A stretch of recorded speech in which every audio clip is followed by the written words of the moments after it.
भारत की राजनीति में शायद ही कोई पार्टी ऐसी हो जिसने पिछले कुछ वर्षों में इंडिया की इकोनॉमी, इंफ्रास्ट्रक्चर, डिजिटल इकोसिस्टम और ग्लोबल पोजीशनिंग को भारतीय जनता पार्टी यानी बीजेपी जितना प्रभावित किया हो। लेकिन असली सवाल तो ये है कि एक ऐसा समय भी था जब 1984 के लोकसभा इलेक्शन में यह पार्टी सिर्फ 2 सीटों तक सिमट गई थी। और उससे भी बड़ा सवाल तो ये है कि क्या बीजेपी सिर्फ एक पॉलिटिकल पार्टी है या फिर यह इंडिया की इकोनॉमी और जियोपॉलिटिकल ट्रांसफॉर्मेशन का एक पूरा बिजनेस मॉडल बन चुकी है। क्योंकि 2014 के बाद इंडिया में सिर्फ सरकार नहीं बदली बल्कि गवर्नेंस का पूरा ऑपरेटिंग सिस्टम बदलता हुआ दिखाई दिया। और इस जियोपॉलिटिकल बिजनेस केस स्टडी में हम समझेंगे कि आखिर कैसे इंडिया कांग्रेस एरा से निकलकर बीजेपी एरा तक पहुंचा और इस दौरान देश की इकोनॉमी, डिफेंस, टेक्नोलॉजी, इंफ्रास्ट्रक्चर और ग्लोबल स्ट्रेटजी में क्या बड़ा बदलाव आया है। आज़ादी के कई दशकों तक इंडिया की राजनीति लगभग पूरी तरह कांग्रेस के इन्फ्लुएंस में रही। इस लंबे दौर में देश ने कई बड़े नेशनल इंस्टीट्यूट खड़े किए जैसे आईआईटी, आईआईएम, एम्स और इसरो। और इसके साथ ही ग्रीन रेवोल्यूशन ने इंडिया को फूड शॉर्टेज से बाहर निकाला। एंड 1991 के इकोनॉमिक लिबरलाइजेशन ने इंडिया की इकोनॉमी को ग्लोबल मार्केट से जोड़ा। लेकिन समय के साथ साथ कांग्रेस गवर्नेंस पर कुछ बड़े आरोप भी लगते रहे, जैसे वोट बैंक पॉलिटिक्स, भ्रष्टाचार, सरकार का धीमी गति से काम करना और साथ ही साथ शाह बानो केस, जो एक पॉलिटिकल कंट्रोवर्सी बन गया। इसी केस को देखते हुए बाद में बीजेपी गवर्नमेंट आने के बाद उन्होंने 3 तलाक वाले कानून को हटाया ताकि महिलाओं को अपना अधिकार मिल सके। कांग्रेस पर मुस्लिम तुष्टीकरण करने वाली राजनीति का आरोप भी लगता रहा है। और शाह बानो केस के बाद बीजेपी ने सबके लिए एक समान कानून यानी यूसीसी और वन नेशन वन लॉ जैसे मुद्दों को अग्रेसिवली उठाना शुरू किया। कांग्रेस पर आरोप लगता रहा है कि वह सेक्युलरिज्म के नाम पर एक विशेष कम्युनिटी के लिए ऐसे ऐसे कानून बना रही है जो भविष्य में हमारे देश के लिए खतरा साबित हो सकते हैं, जैसे मुस्लिम पर्सनल लॉ बोर्ड और वक्फ बोर्ड।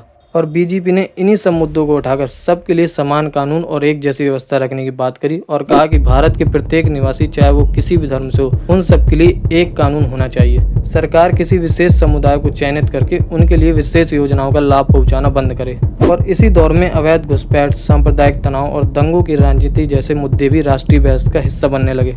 फिर आए भ्रष्टाचार के वे बड़े घोटाले जिन्होंने जनता के अंदर व्यवस्था के प्रति अविश्वास को और गहरा कर दिया, जिसमें शामिल घोटालों का नाम था 2G स्पेक्ट्रम घोटाला, कॉमनवेल्थ घोटाला, कोयला आवंटन घोटाला। और कहा कि 2G स्पेक्ट्रम मामले में कैग ने लगभग 1.76 लाख करोड़ के संभावित नुकसान का अनुमान लगाया, जबकि कोयला आवंटन घोटाला में करीब 1.86 लाख करोड़ की संभावित नुकसान की बात रखी गई।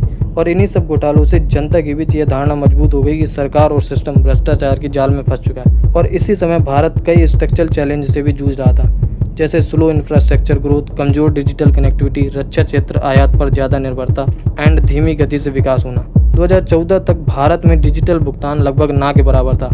ग्रामीण क्षेत्रों में बैंकिंग सुविधाएं सीमित थी, मोबाइल फ़ोन बड़े पैमाने पर मंगवाए जाते थे और हाईवे, एयरपोर्ट तथा लॉजिस्टिक नेटवर्क की वृद्धि उस गति से नहीं हो रही थी जिसकी एक उभरती अर्थव्यवस्था को जरूरत थी। लेकिन यहीं से शुरू होता है भारत के राजनीति इतिहास का सबसे बड़ा टर्निंग पॉइंट। साल आता है 2014। नरेंद्र मोदी सरकार सत्ता में आती है और खुद को डेवलपमेंट, डिलीवरी और निर्णायक फैसले लेने वाली सरकार के रूप में पेश करती है। बीजेपी सरकार बनते ही उन्होंने सबसे पहले गवर्नेंस लीकेज पर अटैक किया। उन्होंने डायरेक्ट बेनिफिट ट्रांसफर मॉडल यानी डीबीटी लॉन्च किया, जिसका उद्देश्य था सरकारी योजनाओं का पैसा सीधे लोगों के बैंक खाते तक पहुंचे। और उसके बाद प्रधानमंत्री जनधन योजना के तहत 50 करोड़ से ज़्यादा बैंक अकाउंट खोले गए। इसके बाद उज्ज्वला योजना के जरिए 10 करोड़ से ज़्यादा महिलाओं को LPG कनेक्शन दिए गए। PM आवास योजना के तहत करोड़ों परिवारों को पक्के घर मिले। सौभाग्य स्कीम के जरिए भारत के कई गाँवों तक बिजली पहुँचाई गई। और आयुष्मान भारत कार्ड योजना के तहत 50 करोड़ से ज़्यादा लोगों का हेल्थ इंश्योरेंस कवर दिया गया। सालों बाद बीजेपी ने 3 तलाक को गैर कानूनी घोषित किया, जिससे मुस्लिम महिलाओं के अधिकार और लैंगिक न्याय की दिशा में बड़ा कदम बताया गया।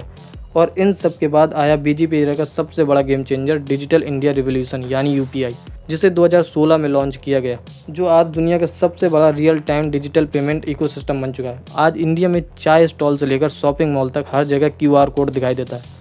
NPCI डाटा के अनुसार दुनिया के रियल टाइम डिजिटल ट्रांजैक्शन का लगभग 45% का हिस्सा अकेले इंडिया से आता है। यानी जो देश कभी कैश इकोनॉमी पर डिपेंड था, आज वही डिजिटल पेमेंट एवरीडे लाइफ का हिस्सा बन चुका है। लेकिन ट्रांसफॉर्मेशन सिर्फ विकास तक सीमित नहीं था, तो इंडिया ने दुनिया के फास्टेस्ट 5G रोल आउट में से एक को सफलतापूर्वक पूरा किया। और अब फोकस 6G, AI इंफ्रास्ट्रक्चर और सेमीकंडक्टर मैन्युफैक्चरिंग पर शिफ्ट हो चुका है। India AI mission, semiconductor mission, PLI scheme और मेक इन इंडिया के थ्रू सरकार ने इंडिया को सिर्फ कंज्यूमर मार्केट नहीं बल्कि ग्लोबल मैन्युफैक्चरिंग हब बना दिया है। जो इंडिया कभी मोबाइल फ़ोन इंपोर्ट करता था, आज वह दुनिया का दूसरा सबसे बड़ा मोबाइल मैन्युफैक्चरिंग बन चुका है। एप्पल जैसी ग्लोबल कंपनीज अब इंडिया में लार्ज स्केल आईफोन प्रोडक्शन कर रही हैं और साथ ही साथ ईवी इकोसिस्टम, डाटा सेंटर और डिफेंस कॉरिडोर, इन सेक्टर में बिलियंस ऑफ डॉलर इन्वेस्ट आने लगा है।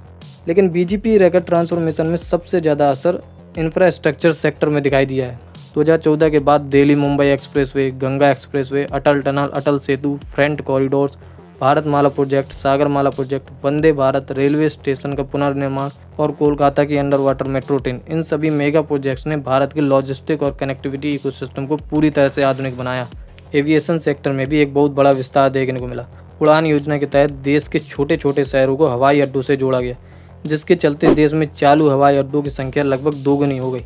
लेकिन सबसे बड़ा और ऐतिहासिक बदलाव भारत की डिफेंस स्ट्रेटजी में देखने को मिला। 2013-14 में भारत का डिफेंस बजट लगभग 2.5 लाख करोड़ था, जो अब बढ़कर 6 लाख करोड़ से ऊपर पहुंच चुका है। लेकिन असली बदलाव सिर्फ बजट बढ़ना नहीं था, बल्कि देश की सोच बदलना था। पहले भारत दुनिया का सबसे बड़ा हथियार आयात करने वाला देश में गिना जाता था, लेकिन बीजेपी ने पूरा ध्यान घरेलू डिफेंस मैन्युफैक्चरिंग पर शिफ्ट कर दिया। आज Bharat Tejas fighter jet, INS Vikrant, BrahMos और आकाश मिसाइल जैसे सिस्टम बना रहा है। आज भारत सिर्फ अपनी ज़रूरतों का रक्षा उपकरण बना नहीं रहा, बल्कि एक्सपोर्ट भी कर रहा है। सरकारी आंकड़ों के अनुसार भारत का रक्षा निर्यात आज 21,000 करोड़ के आंकड़े को भी पार कर चुका है। और अब आता है बीजेपी सरकार का सबसे ताकतवर स्तंभ, फॉरेन पॉलिसी ट्रांसफॉर्मेशन। एक समय हुआ करता था जब भारत को वैश्विक मंच पर धीमी गति वाला देश माना जाता था, लेकिन आज भारत एक मल्टी अलाइनमेंट स्ट्रेटजी पर काम कर रहा है। आज भारत हर तरफ से अपनी शर्तों पर गेम खेल रहा है, जैसे अमेरिका के साथ रक्षा समझौते, रूस से कच्चा तेल, फ्रांस के साथ एरोस्पेस और मिडिल ईस्ट से भारी निवेश। चाहे G20 की अध्यक्षता हो, चंद्रयान 3 की कामयाबी या ग्लोबल साउथ का नेतृत्व, इन सब ने भारत को दुनिया के केंद्र में ला खड़ा किया है। आज भारत खुद को मैन्युफैक्चरिंग, सेमीकंडक्टर और डिजिटल इंफ्रास्ट्रक्चर का ग्लोबल हब बना चुका है। यही वजह है कि बीजेपी के इस मॉडल को लेकर राय पूरी तरह बटी हुई है। कुछ लोग इसे विकसित भारत का ब्लूप्रिंट मानते हैं, तो कुछ इसे लोकतंत्र के लिए चुनौती कहते हैं। लेकिन बहसों से अलग एक सच साफ है, 2014 के बाद भारत की डिजिटल इकोनॉमी, इंफ्रास्ट्रक्चर और वैश्विक आत्मविश्वास में एक बड़ा उछाल आया है। आज भारत सिर्फ एक विकासशील देश नहीं, बल्कि उभरती हुई महाशक्ति है।